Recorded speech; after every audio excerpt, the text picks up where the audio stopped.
Welcome back to Under Our Skin. We have the beautiful Iesha Martinez. She is an herbalist and a holistic nutritionist. And so today we're going to dissect into what it means to really heal the body through nutrition and herbalism. Yes, thank you for that beautiful introduction. My name is Iesha and I go by Optimum Wellness. And I've been doing this for it's almost going to be 10 years now. Professionally 5, and honestly my whole life with my family. I'm Dominican, so we do a lot of herbal remedies, and I'm the black sheep of the family, so I wanted to dive deep into why we do the remedies, why are we putting onion and garlic in a cup, and all of these things, and get the actual actions behind all of it. Yeah. And I'm just a huge nerd, so I love it, and I love everything about the body. So I'm here to help you guys and share everything I know. Yes, I'm excited. This is going to be a great episode. One thing that I want to ask you is what made you begin this journey? Was there a pivotal moment where you experienced something in your own wellness journey that made you realize I want to help other people do this? Or was it something else? I know that you brought up, your family had their influence, or just your culture had its influence on your work now. So what was the starting point of Optimum Wellness? Honestly, it started out with me struggling first. Mm-hmm. I grew up eating rice, chicken, beans my whole life. That was the staple, that's what we ate. And I always grew up with ear infections. I would get lots of different type of mucus coming out of my body and always going to the hospital all the time getting sick. But I wasn't overweight, I was always slim, but I had other things come up. My acne was really bad. I had a lot of eye boogers. Pretty much every mucus was coming out of everywhere. I was like, oh my God. But it's not something I talked about because it's who shares this in the family, right? And no one else was having this problem. I was the only one. So I felt like there had to be a change. I got older, I started learning more about my body and just diving into different things. Honestly, there wasn't a real one thing that led to another. It was just my curiosity to help myself and just get better. It started off with a challenge. Me and my older brother, we did a vegan challenge back in 2000, I want to say 2017-ish. I think Beyonce went out and started talking about how she went vegan. And we're gonna do the vegan challenge, the Beyonce vegan challenge too for 30 days. And that was really interesting because for the first time, I did not know I was in pain until I stopped being in pain. That happened to me too. Isn't that crazy? Yeah. We're literally walking around in pain and we don't even know it. Yeah, I grew up with a lot of inflammation in my body, and then it would form in the way of having digestive issues or asthma. I was constantly getting sick. And then when I did the same thing, I went vegan, and I was raw vegan, and that's what honestly changed my health. And that is why I think you're an A blood type. And I'm gonna speculate until I'm proven wrong. But honestly, that's what happened to me. So because I'm a B blood type, and I'll go into the blood types in a minute, but because I learned, and at the time I didn't know I was a B blood type. Yeah. I didn't understand about blood type types, but I did know going vegan helped me. It relieved a lot of the inflammation in my body. I was not getting any more ear infections. I didn't get any more yeast infections. There was just no more infections, and I was like, oh my God, everybody needs to be doing this. And I had a knot in my side of my near where my uterus was, and I didn't know that knot relieved until I went 30 days without eating any meat. Wow. And I felt amazing. And let me tell you this story, girl. I literally was all right, 30 days. That was great. This was awesome. Back to eating meat. I'm okay. And New York fried chicken? I have never had it.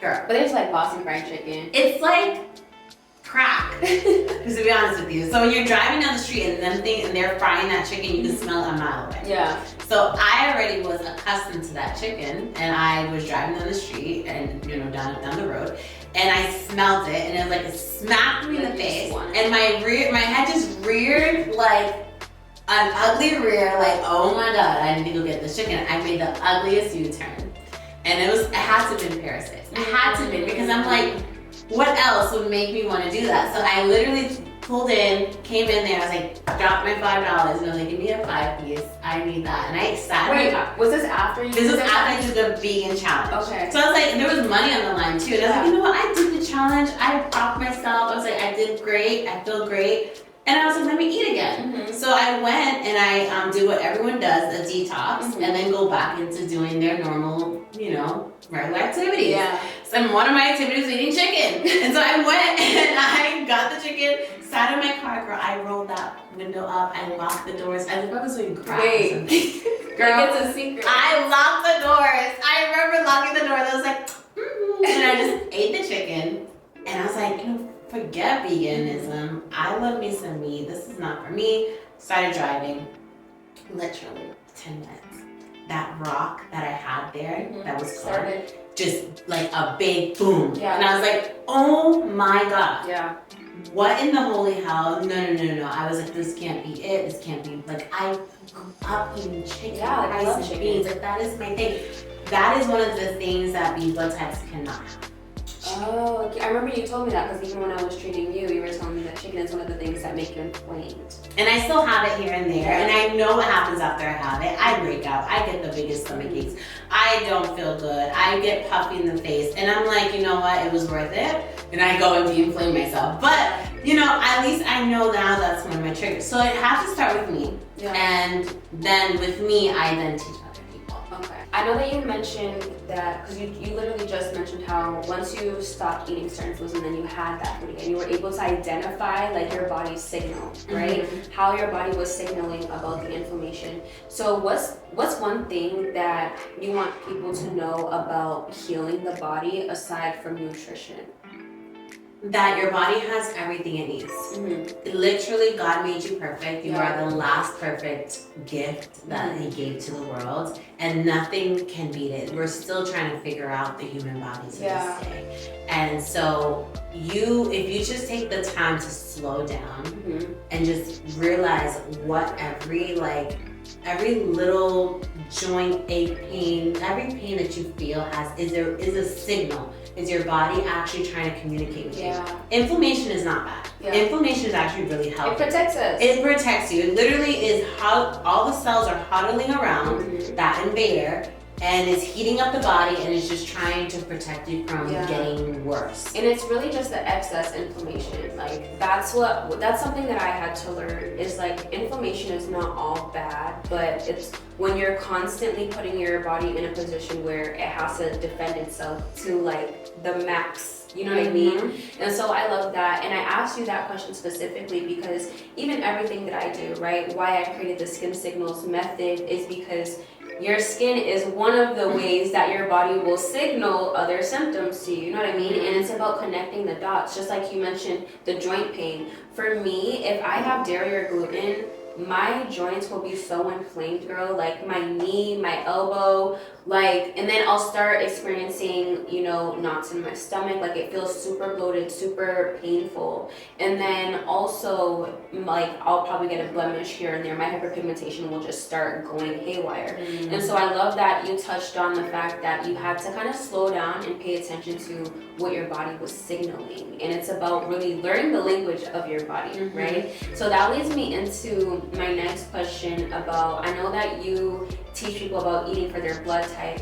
And so how can we begin to identify, the symptoms that will reveal what types of foods are not good for our blood type, if that makes sense? That's like my favorite question because how do you start? How did I start? You have to kind of wipe everything out first. Okay. We have to start off with all the inflammatory triggers that are normally a normal trigger to everyone across the board. And that's sugar, that's carbs, that's coffee, that can be even some legumes, right? So when you get into the deeper nitty-gritty of what inflammation is, you start to realize that there are inflammatory foods in every category of food. It's not just not eating meat. You could be having a whole vegan burrito, but did you know that maybe that avocado or that tomato might be causing you triggers? You don't really know unless you remove it out of your diet. That's so true. That's so true. Yeah, so I teach people how to remove the basics and stick to very simple foods. There might be like a small list of 10 foods that you're gonna have to try to make different meals out of. But you go through that for about 30 days. That is enough time for your body to really calm down. Really calm down from the inflammation, remove excess waste from your gut, really clean, start to repair. It's almost close to intermittent fasting, and I would say even fasting in general, because what you're doing is you're replacing the foods that are causing damage to your body, and you're replacing it with nurturing foods that are actually healing the cells, healing the wall, the line, and all of that. And that's exactly what I usually do with like my clients, right? First, we go through a process of kind of like rebalancing your body, because you have to think about it, right? You've been going through all this stress, you've been putting your body under all this stress with the inflammatory foods, with the things that have toxins in it. So it's kind of like giving it a reboot. So I love that. So once you are able to kind of detoxify them, you're able to kind of weed out, okay, what things are triggering. Exactly. Right? The way you start to realize it is because once you remove it, you don't know what's triggering, because you removed everything. Yeah. And so what we do next in the second phase is we reintroduce foods. And this is really simple, because we pick the foods that you love. If you're like, Iesha, I love chips, and I want to just see what chips they'll do for me. And I'm like, okay, well, what kind of chips do you like? And you're like, well, I really love Cape Cod chips. If you look at the back of the Cape Cod chips, they have a lot of sunflower oil, canola oil, a lot of like inflammatory oils, seed oils that causes the same reaction. It's not necessarily the chip itself, it's the ingredients, right? So if I look at that and I say, okay, well, let's start off with a chip that has only 1 or 2 ingredients in it, with olive oil or avocado oil. Because I make you test your blood type, I automatically know what foods are going to trigger you, right? And I don't tell you what you can and cannot do. I give you free will, and I allow you to be your own scientist to figure it out. Let's just see what your body does. And I think, not to cut you off, but I think when people are able to see for themselves what's actually happening in their body, it takes away from like, okay, well, this person is just telling me what to do. Because there's like this psychological thing where you tell a person to do something and they want to do the complete opposite. So I feel like when you bring them through this scientific experiment with their own body, they actually get to learn themselves and learn what triggers them and what's not healthy for them. And it becomes their own decision and also their own process, their own program. They are actually actively seeing their body change from night and day, from eating a food group. And so it becomes like even more solidified in their brain that this is not something that works for me. Because that's what keeps me from eating certain things. Like I'll eat it and then I'll experience all the craziness and I'm like, no, we can't do that again. And as you get older, those sensitivities, let me not say older, as you become more aware of your body, those sensitivities become even more harsh. Yeah, because it's like the time has been passing where it's like you're adding all of these things, right? That's why I tell people when it comes to aging, there are certain connotations or like certain things that we associate with aging, right?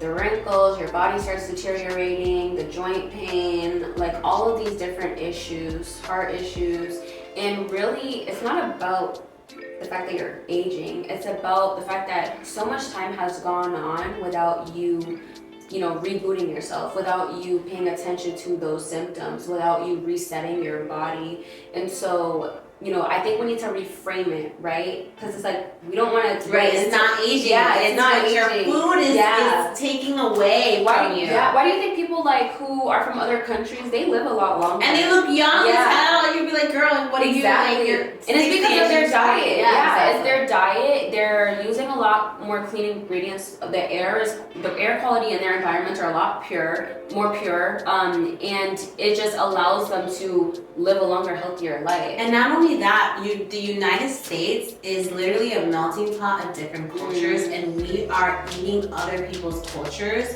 And it's wait. I'm glad that you're about to go ahead. We are eating other people's cultural foods that you did not. Your ancestors are nowhere near there. Yeah, they're just. We're gonna go into it. I love this. I love the tunnel that we're going into. Okay, can I? Yeah, go ahead. Okay, so I'm a health coach as well. So one thing that we learned is that, when it comes to gut health, right? Whatever for example, when you're in the womb, the bacteria that's in your mother's placenta that is nourishing you is going to essentially help form the foundation of your own gut microbiome, right? And so when you're eating people's foods from different cultures, you're not eating things that have been passed down to you, right? So you might not have the right bacteria or functioning in your gut to break down those types of foods, and then your body's like, okay, wait, this is an invader, get it out of me, and then all the inflammation starts. And a lot of people don't know that. And I'm not gonna lie, I'm a foodie. I am a foodie too. I love trying different foods. I love, like, it's a sensory experience for me, right? Yeah. So it's hard sometimes to only stick to what I eat, but I think that has also played a role into my own gut dysfunction, because that was one of the major things that led me to where I am now with embarking on this wellness journey, is trying to eat all of these different foods that I can't digest. Even like Asians, right? I can't eat all of their foods. It will make me super inflamed and bloated, like the rice and stuff like that. But their guts are built for that. Different. It's built different. They're able to eat a lot of different, and let's be real, a lot of the cultural foods, they modify it for the American taste palate. You know, you're not really getting Chinese food from China. You're getting like the MSG and all the oils just to make it taste better. Yeah. But even that itself, the ingredients in those ingredients itself is really highly processed and very highly inflammatory. And I can understand eating it can cause a lot of flare-ups, especially if you're really health conscious yourself. Like, even though I'm a health coach, I still dibble and dabble, and I'm like, well, why did I do that? Yeah. I know what's gonna happen after. But you know, But we're human. We're human, and that's why I teach also free will. Like, because that's another thing, right? Like, and I think we talked a little bit on this, is like, I feel like people think when you're a wellness professional, everything is going to be perfect all the time. No, like, we have cravings too that we want to satiate. The difference between us and you guys, and this is not to like single anybody out, but we have taken the time to learn our bodies. We know how to pay attention to the signals, and that's what I want people to really take away from the work that you and I do, is that it's about slowing down, paying attention, taking your body through a process where you can learn its language, and then from there you can make informed decisions.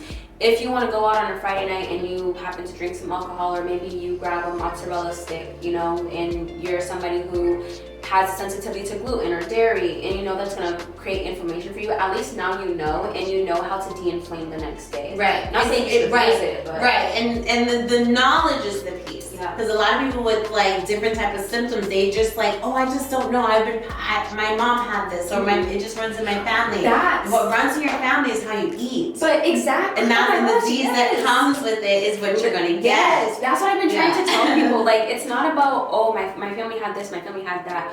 What caused your family to have it, right? There's also something called epigenetics, where it's like, for example, you start off with a certain gene, right? Say if that person is experiencing something that can destroy, or, you know, just, what's the word that I'm looking for? Deteriorate the gene or alter it in any way, shape, or form. That creates a mutation in that gene, and that's what gets passed down, right? So a lot of the time when we're talking about genetics, it's not something that is like, was naturally in you. It could have been something that was altered and passed down, and people don't know that. And it can be reversed. Exactly. Through time. Exactly. Yeah. So if you think about taking a let's just take a food that is, let's just say we take a vegetable or fruit that comes from a genetically modified ancestry, and you take that same seed and you put it in soil that is actually really nourishing. That plant or that fruit is going to grow with one less genetically modified gene. Yeah. And you keep doing it, and you keep doing it, and you keep doing it to the point where you get like maybe a few years down the line, for one started a genetically modified seed is now more organic because the soil, the environment around it is giving it, it's healing it. Yeah. Right? And so through time, as it keeps to generation, as we give birth to the next and the birth to the next, you can reverse those bad genes or those genes that are causing toxins as you heal. Yeah. As you continue to meditate, sleep well, maybe not take so much alcohol, maybe like when you're depressed, you actually seek therapy. These are things that you're actually changing the epigenetic DNA as you multiply. Yeah, I love that. So we talked about how, you know, the environment that we give our genes, or even the cells in our bodies, is what is going to either allow it to thrive or lead it to its demise, right? So one thing that you obviously focus on is healing through herbs. So I think there's a couple directions that I want to go in with that. I think we're starting to get more into, you know, Eastern medicine, right? And there are people in the US who think, you know, herbs are not medicine. Like the herbs that your herbalist is trying to have you do, that's not going to do it for you. You need to focus on these drugs. And what do you have to say about that? And also, like, how can people begin using herbs to heal themselves and create that nourishing environment for their bodies to thrive? Yeah, I believe that they both are equally beautiful. The problem is that we as humans, we have addictive personalities and we tend to lean towards one or the other. Yeah. When you start to be a scientist in your own body, you start to notice that you're gonna need both at some point in your life. I just had tonsillitis a few weeks ago, and if I just solely focused on healing myself through herbs, it would have been a longer process, an uglier process, and I would probably have cried. Yeah. I literally dragged myself to the emergency room and was like, all right, Western medicine, do your thing, you know, time to heal me quickly, okay? I got places to go. So, you know, I appreciated that. And then I also know that herbal medicine is very much preventative. A lot of times in other countries, they use a lot of the herbs and the plant medicine to prevent a lot of the bigger issues. And again, making sure you're in your own same environment, you're eating the right foods that you're supposed to be eating. It's all there. They're not going anywhere, right? They're in their village. But when you're in America and you have access to everything, you can do everything, right? It becomes a little harder. So I find that being in America and being this modern girl, the two are equally beneficial. However, when you go back to centuries, plants were here first, and they will always be here first, and they will be here last. They'll probably take over us, right? And so when you know that, you understand that pharmaceuticals came from the biggest herbalists. They are the biggest herbalists on the planet because they take plants, they extract it, and they create medicine, and they put their own name on it. So they're no different from other herbalists. The difference is that we kind of use the whole plant. And I teach people how to use the entire plant, how to use it differently, use it as preventative, try not to get to the point with eating in the poor environment where you're sick in the hospital, right? And so when you're at that point, yes, Western medicine is helpful and has its own space. Okay, I like that. And I like how you touched on the fact that they're not mutually exclusive. Like, you can use both together. And one thing that I talk a lot about is how Western medicine is really good at, you know, putting their 2 cents in once things have gone kind of haywire. Even when it comes to nutrition, doctors in the US are not taught that much about nutrition. They only have like maybe 20 hours. Yeah, like I as a health coach have learned a lot more about nutrition than they have, and that's not to negate the work that they do. Doctors are very much necessary and important. Like I said, they are able to help in situations where sometimes we don't know what to do because things have gotten so bad. But I think that's why we focus on preventative measures, and I loved how you touched on that, because we need to normalize not waiting until it's too late to fix our bodies, because there's things that you can start doing now to give your body what it needs to thrive long term and have longevity. And people always talk about, you know, YOLO, you only live once, do whatever you want to do, but it's like, do you want to live a short, right? Or painful? Short and painful, or do you want to actually be able to enjoy your life, enjoy your health, be able to move in your bodies? You know, I'm 25 and I started getting to a point where I'm experiencing all this joint pain from certain things, from stress or whatever, and I had to learn to, like, okay, pay attention, because we don't want to get to the point where I can't do it. Right. You know? I always like to say, you don't wake up sick. Exactly. You've been sick, and then you woke up where your body was like, enough, emergency button, done. Like, this girl is not listening to the signs, you know? So it's like, when I know that, that's when I take accountability. What have I been doing that got me to get tonsillitis? Yeah. Wait, okay, so another thing, a lot of the people that watch my platform, or even clients that I deal with, or even in the Black community, struggle with PCOS. And so I know that's something that your clients typically struggle with too. So I wanted to ask you, what are some ways that we can begin to heal our hormonal imbalances, specifically PCOS, with either herbs or with food, nutrition? Or, like, what do we do when we've already gotten to that point when they've already experiencing like the harsh symptoms of PCOS, and what are some measures that we can take to prevent it? Yeah, so PCOS is polycystic ovarian syndrome. This is why I'm not a doctor. But it is pretty much just a multiple of different cysts that are like creating in the body. It's just like a haywire, like the body's just trying to say, hey, this is something's going on. Yeah. And a lot of times it's all, there's a multitude of different things. It's stress.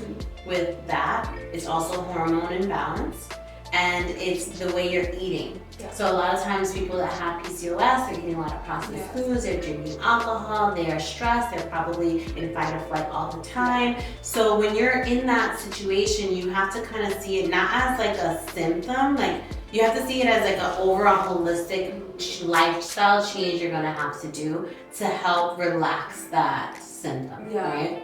So a lot of the times I tell people, it's not the herb. The herb is going to only go so deep. Literally people think, oh, just give me a tea, it's going to help me. Yes, I can give you raspberry leaf tea, but if you are eating McDonald's every day at 12 p.m., it's not going to really help you as on a deep level. You have to understand that processed food that you're eating is the reason why you're having more of these symptoms. So I tell people about my teas and things like that, but I really like to know about their environment, their stress, their sleep pattern, and their nutrition and movement. If they're not doing any of those things, you're not ready to heal yourself, and you're going to be living in torment. So it's a whole thing. Because even when we talk about hormones, right, like your hormones can affect your stress can affect your hormones, your food can affect your hormones, and your hormones can lead you to eat certain foods. And you know what I mean? So it's like it's a cycle. It's a domino effect, and one can't fix the other. If anything, if you help with one, it's going to help with the other. It's going to keep doing the positive domino effect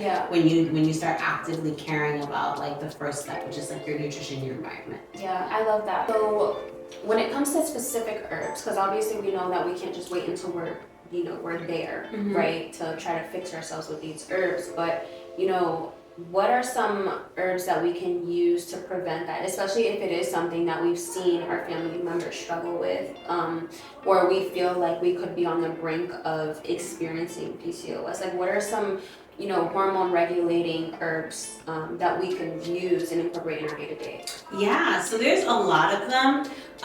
What I love about telling people about herbs is that just because it helps me doesn't mean it's gonna help you, right? And so it's all a testing ground, but a good way to start that seems to be kind of clear across the board is a very few herbs. So sea moss seems to be one of the ones that helps balance out the hormones, gives you the proper testosterone that you need, the proper estrogen. It has like 102 vitamins that you need, 92 out of 102 that you need or so. And the next one after that is rhodiola for me. I love rhodiola. Like she's my girl. She stays with my teacher, stays in my purse. When I'm having a little like rough a week, I know that that's going to lead up to a rough period. And so I always take my rhodiola, calming my nervous system, lemon balm, ashwagandha. I love ashwagandha. It's my girl. And I know that some people, just like you said, sometimes what works for us doesn't work for you. And I think it's, again, one thing people need to realize, especially with social media and everybody, sharing their journeys, which is great, but you can't be so quick to be like, okay, I'm gonna go do what this person did because it worked for them. You have to go through the process of figuring out what works for you, whether that's through foods, whether that's nutrition, even workouts, right? What type of wellness tools work for you because you are created differently. And I think we also need to normalize not wanting things so quickly. Like, it's okay.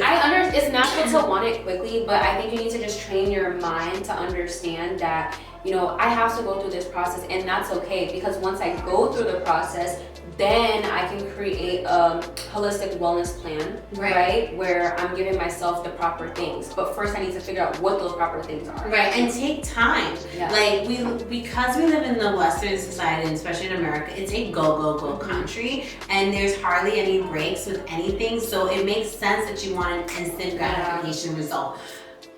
teaching my clients is probably the hardest thing, is teaching them to be patient and to allowing your body to take its time before it hits its break. Think of an ice cube, right? When you take out an ice cube and you're in the room that's 30 degrees, that ice cube is not going to really change much. But as you start to turn up the temperature, one by one, as you can see, it starts to sweat. Once you get to a certain, maybe 50 degrees, that's when you instantly start to see the ice melting. It didn't melt from one thing to another. It took time for it to get there. It took you changing little by little for you to hit that threshold, but that doesn't negate all of the other like little steps you took in between to get there. So teaching my clients that is probably the hardest thing, because they're like, well, I've been doing this for 2 weeks. I haven't saw nothing happen. The scale hasn't changed. But to them, that's a lifetime. But you have to think about it like this. If you're in your 30s, right, and you've been doing all of these things that have been causing your body to go into this mode of being going haywire, and it's taken you 30 years to get to that point. You're now trying to do 30 years of work. In 2 weeks? Yeah, you're trying to undo 30 years of work in 2 weeks. And that drives even in a month. It's not gonna take a month. It drives me insane, because getting them off the ledge to understanding that, you know, you took some time to get here, and thank your body, because like it's holding on, and it's really trying to help you, and it's taking this long for you to get here. Like, you're gonna have to give it some TLC as long, maybe even longer, to reverse a lot of the stuff that you've been through and you're going through. And 90 days is usually what my protocol is, but the 90 days is not for a lifelong transformation, even though people lose that 20 pounds. It's not a lifelong transformation. It's literally the blueprint for your life journey. That's how I teach. I teach you 90 days to teach you how to become a scientist, and I set you off to learn how to do foundation. It's a foundation. It's kind of like how when you do my face, you're like, you know, you're gonna have to, if you don't want to have a bunch of blackheads in your nose and be in pain, you're gonna have to do the preventative care, to do the cleansing and all of that. Same idea. Okay, I love that. We talked about, you know, going at a steady pace, learning our bodies. What does self-love look like when trying to heal our bodies or embark on a wellness journey? I would say self-love is about allowing yourself to be, giving you permission to be able to love and care for yourself, and loving yourself a little bit more than you do on other people. Like, giving yourself permission. I find that a lot of women struggle with actually saying yes to their own love and wellness. So I would say, like, giving yourself permission to step into that space and being able to, what's the word? I forget the word, I have the word in my head. But honestly, it's really just allowing yourself to have that space to be able to heal your body, and just saying yes to self-care first and foremost. If you don't want it for yourself, it's not gonna go far, and you're probably not gonna even start. But you have to want it, you have to be like, you know what, I deserve this. I'm worthy of this, and I should be able to give myself a chance. I love that. So yeah, that is a wrap for today. I hope you enjoyed it. I did. I love it. Thank you so much. I love what you're doing. I love that you're bringing awareness to people, bringing all different professionals and different walks of life. We're trying. No, you're doing, girl. And I'm seeing it, and I love it, and I can't wait for the baby to grow. I appreciate it. So I want them to be able to follow you. So where can they find you? Yes. So you can find me on all. You can find me on all social media platforms: TikTok, Facebook, Instagram, as Optimom Wellness. OPTIMOM Wellness, and I have that as a website too, optimumwellness.com, and book a consultation. Let's chat, let's become friends. Somebody who's been struggling with weight loss or even hormonal issues that you might be concerned about, she is going to be your go-to.